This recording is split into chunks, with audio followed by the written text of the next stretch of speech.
Hi there, this is Sandra Homemaker, and I am excited to share with you my timeline of world history. Now, I've been working on this for a long time. I've been using a timeline for my own reference and my own note-taking for several years now, and I had so many people ask me for a copy or ask me where I got it or how to make it that I ended up putting it on Amazon. So if you're looking at this through YouTube or someone sent you the link, the Amazon link is below. So here is the book. Now, first of all, you'll see it on Amazon listed sideways like this. That's because it's bound on this long edge. And the only way to print a book bound on the long edge is to upload it in this sideways orientation. But we turn the book this way to get the actual information, and it opens up this way, and everything in here is printed in the landscape position. So it starts at creation. So this is called creation to present day. We start with creation, and in this page we go up from whenever creation is up through 3500. This could be a space for you to put in Bible verses or any other notes that you want to maybe put in here.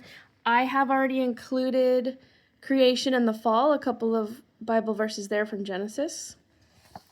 And then starting on 3500, we have our first dated thing that happens is we begin the age of ancient empires. Actually, that happened with creation. But then Mesopotamia is thought to have begun around 3500. So that begins here. And then this section carries on all the way until we get to 1595 BC, and you'll see that. So it carries from page to page. So it's continued on the next page, Mesopotamia, but then we've added Minoans, which started in 3000 BC, and the Indus River Valley Civilization also in 3000 BC. So this top half contains information about what was happening in the world, civilizations coming to power, a few specific events like the Great Pyramid at Giza was built somewhere around 2650, so that's in here. The flood was generally thought to be somewhere around 2500 BC, so that's here. The bottom half of each page is left blank, so you'll see you've got a grid, and then you've got a timeline right through the middle, and it goes left to right, oldest time to newer time. So time is traveling towards the right, and the whole spread is that time period. So the top page is 2500 to 2000. The bottom page is the exact same time period with a blank space for you to add your own notes. And then up top, it's just references to things that have happened throughout history. Now you might notice I have cut and pasted some things in here out of a book. We are part of Classical Conversations, so those things came out of our Foundations Guide. You certainly can write them in by hand. I just took the easy way on this one, and I cut it out. So I photocopied from Cycle 1, Cycle 2, Cycle 3. I photocopied the page that summarizes the events, the history sentences, and added some highlighting just to make it easier to read, and I wrote in the cycles, so for my reference later, and have pasted them into the book where they go.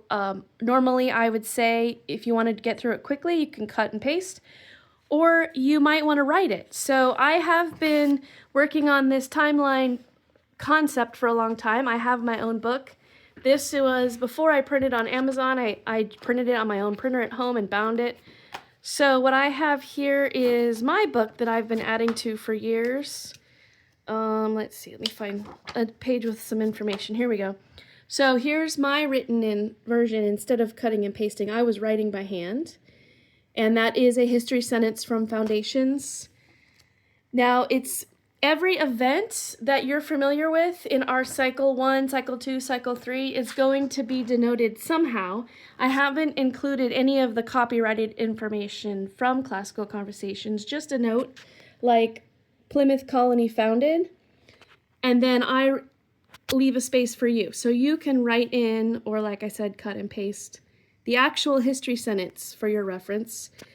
Then the other things I have in here is our timeline card. So if you have been doing classical conversations or CC, you'd be familiar with our timeline.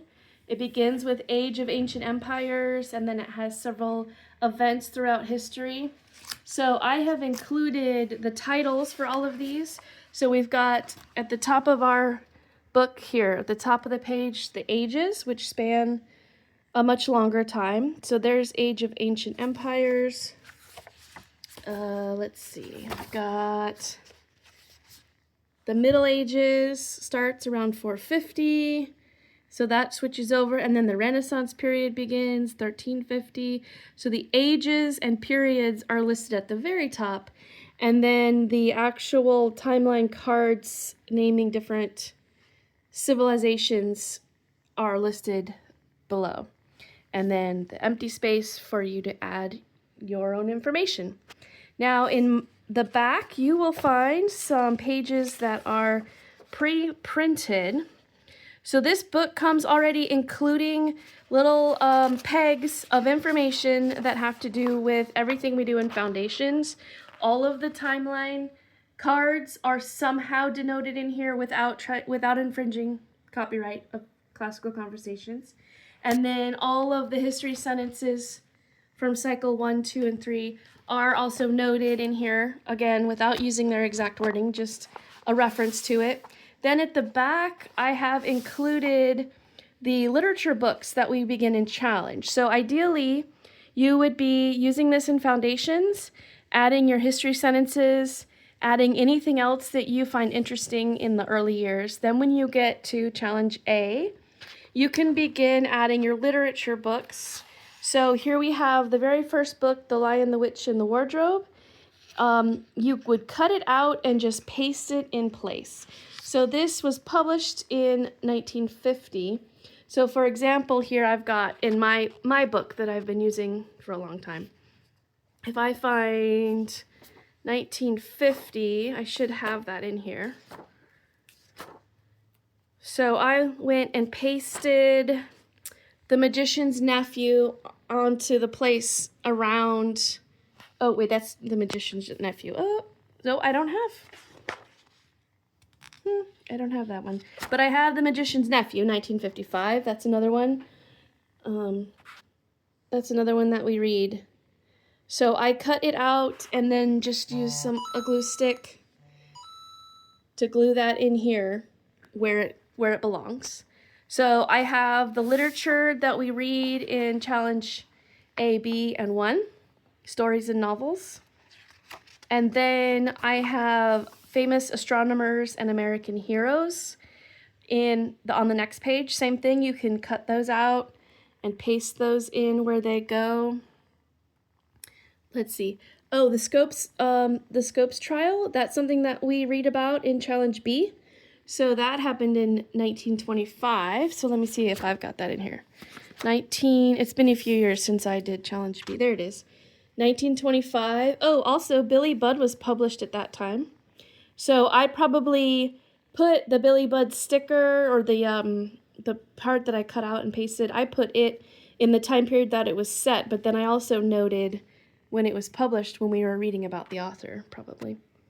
Okay, and then the next page in the back is the presidents, because in foundations, but as well as challenge 1, we memorized the presidents. So I had my challenge 1 students cut out all of the presidents and put them in where they began their term, and that can add a lot of context to what was happening. It also leads to some questions, like Warren G. Harding, we found out he only served from 21 to 23, so then that led to, well, what happened to him?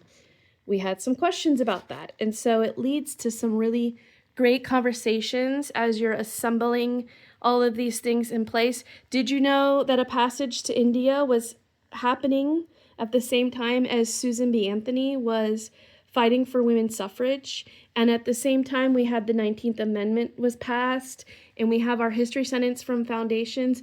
All of these things come together through all of the challenge years based on those things we learned in foundations.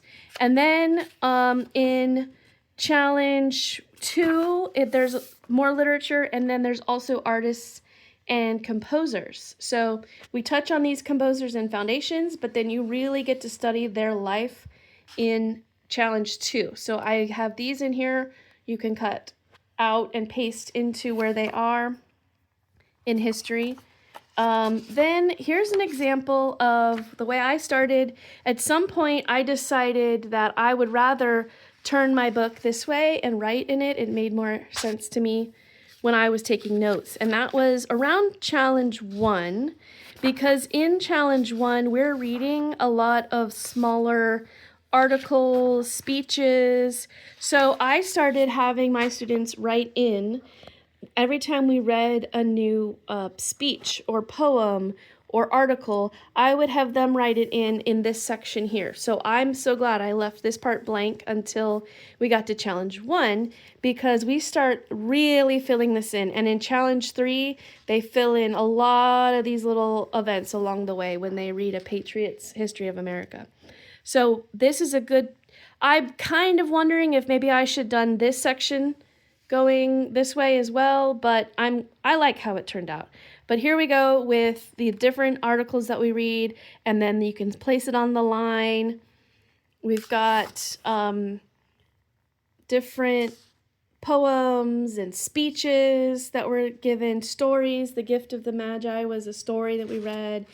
And then when we get into the amendments, this was also a great place for my students and I to add the amendments. So we added in each amendment because we were memorizing the outline to the Constitution. So here's each amendment as they were added. And it really adds a lot of context to what was happening. So if we look here, we've got, here's one of our composers, Stravinsky. He was most popular for The Rite of Spring. That's a song that we listened to in Foundations as well as Challenge 2. At the same time that we have the 16th Amendment being passed, we have Woodrow Wilson is president. But look, we also have a war. We have World War I. We had several history sentences during this time period for Foundations. In Challenge B, we were learning about George Washington Carver. We'd read Animal Farm. I believe that's in Challenge 2. So all of these things come together and make the big picture of history. And I love that I can help provide a space, a blank space, for you to begin to explore and fill in all of those pieces and make them all come together in one. So this is the Timeline of World History, available now on Amazon. I hope you enjoy it.